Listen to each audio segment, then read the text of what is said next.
exhausted, agotados, hungry, hambrientos, disoriented by a city desorientados por una infested with ciudad zombies. infestada de zombies. Indeed, we're playing a Efectivamente, game of estamos Cards jugando of the una partida Dead, de the Cards of board the game, Dead, the board the game, latest el game último from juego de mini Nintendo tabletop Donkey. games.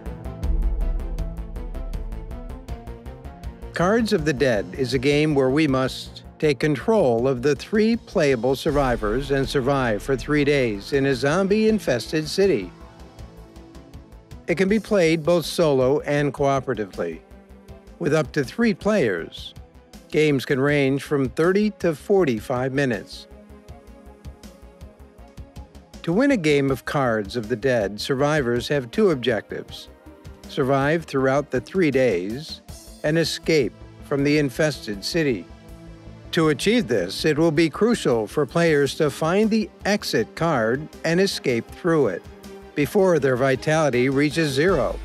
If they succeed, the game ends, and those who survived will have won the game. Cards of the Dead is spread across 3 areas. The first, the deploy area, where every new day, the players will combine the pile of city cards with the pile of common cards. The cards will be placed from left to right, and from top to bottom, forming rows on top of each other. Players will only be able to interact with cards that have free corners. In addition, 1 or 2 additional rows will be added, depending on the number of players. The second is the game area made up of 7 cards. The cards have a clear face and a blocked face. At the beginning of the game, we leave the clear side face up. As the game progresses, we will move the flipped cards from the deploy area to the game area, from left to right. Additionally, for games of 2 or 1 player, we must flip the cards furthest to the right with the blocked face. The third and last is the survivor area, a space that will allow us to manage our characters. We will have a survivor sheet that will allow us to count both the immunity and the vitality points, as well as a small summary of both the player turn and the game turn. Next to the sheet, we'll place our survivor's card, the equipped weapon if we have it, and below it, we'll have the reserve that will allow us to store cards that do not fit in our hand.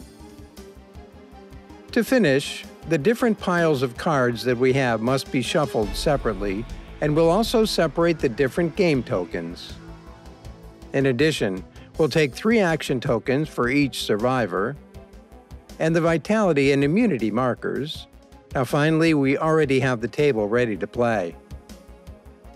To begin with, depending on the chosen survivor, we must draw as many cards from the survival kit as necessary.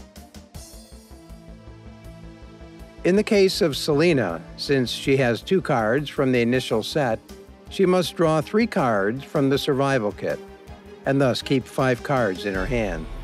Remember that you can exceed this number, but at the end of your turn, you must keep 5 cards. If we were on the second or third day, we would flip a threat card and apply its effect before deploying the cards. Once the threat card is activated, or on day 1, what we will do is deploy the cards on the table. To do this, what we will do is take the pile of city cards and separate the exit card. Then we shuffle the remaining cards and draw the first 4 cards. These 4 drawn cards, along with the exit card, are shuffled to use later in the deployment. Next, we go to the piles of common cards and take the cards of that day and the previous ones.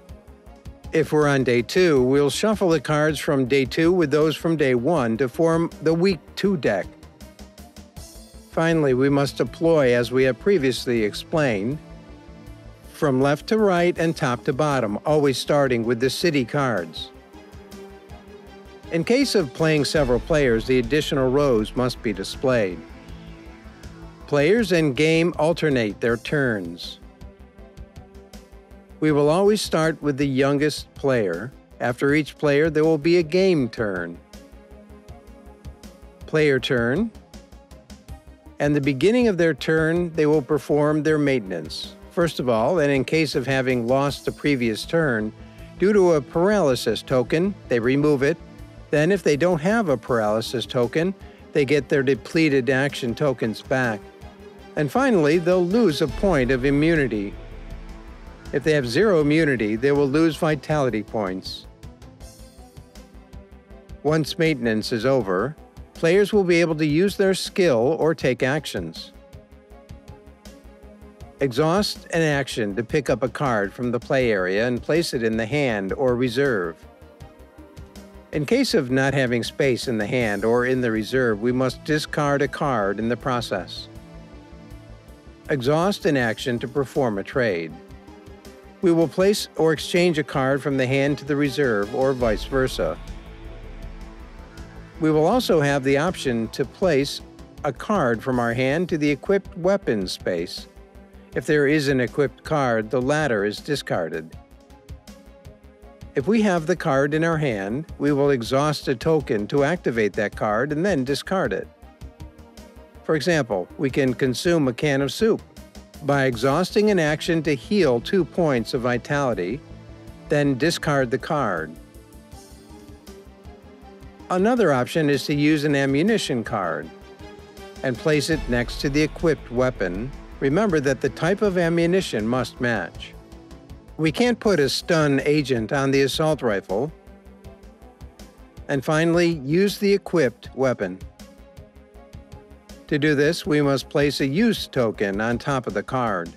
When the number of tokens equals that of the uses, that card is discarded. In case of using ammunition, the ammunition card is discarded and not the weapon. In case of having actions available that turn, the players will be able to exhaust the remaining actions to walk through the city. When we do, we can either walk through the city, which can be flipping a card from the deployed area and thus ending our turn, or on the other hand, walk through cards that are in the game area, either the exit card or a similar letter. The latter will allow us to access indoor areas such as the supermarket, or end the day we're playing. Game turn. After the player, it will be the game turn. This will perform all its actions whenever possible. First of all, just like the players, the game will go through its maintenance phase.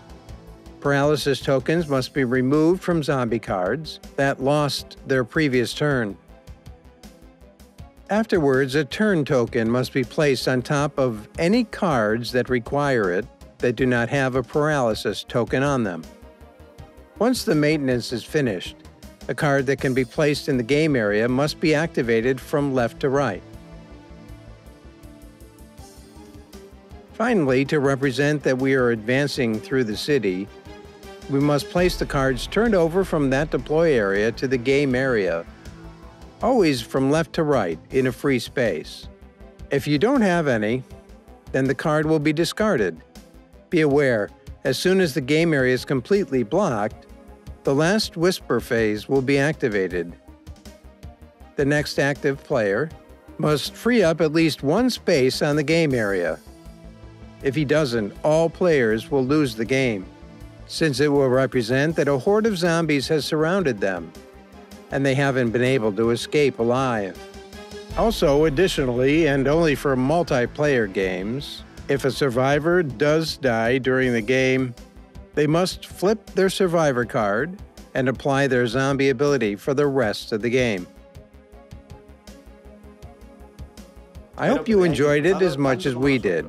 If you liked the game, don't forget to support us on Kickstarter. So, thank you very much, and see you again.